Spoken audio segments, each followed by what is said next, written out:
عالم پیر جب انجام کو پہنچے یا رب، اور ہر شخص کے اعمال کی کھل جائے کتاب، شرم ساری سے بچانا مجھے آقا کے حضور، ان کی آنکھوں سے تو پوشیدہ رہے میرا حساب، جسم وامندہ ہے سرگرم سفر ہے میری جاں، راہ میں جس کے ہے بطحہ اسی وادی کی طرف، تو جو چاہے تو ٹھہر محفل خاصہ میں یہاں، لے چل دل مجھے محبوب کی نگری کی طرف۔ عالم پیر کہتے ہیں یہ بوڑھی دنیا، جب یہ بوڑھی دنیا قیامت کو پہنچ جائے تو ہر چھپی ہوئی تقدیر یعنی پوشیدہ اعمال ظاہر ہو جائیں گے۔ مجھے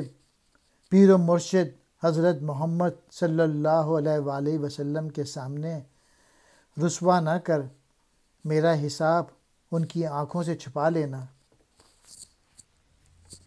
میرا تھکا ہوا جسم اور میری جاں اس شہر کی طرف جانے کے لیے تگ و دو میں ہیں جس کے راستے میں مکہ معظمہ آتا ہے۔ تو اس جگہ مکے میں خاص بندوں کے ساتھ مل کر رہ،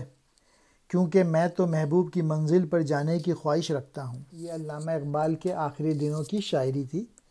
اور یہ جو کتاب ہے اس کا جو ترجمہ ہے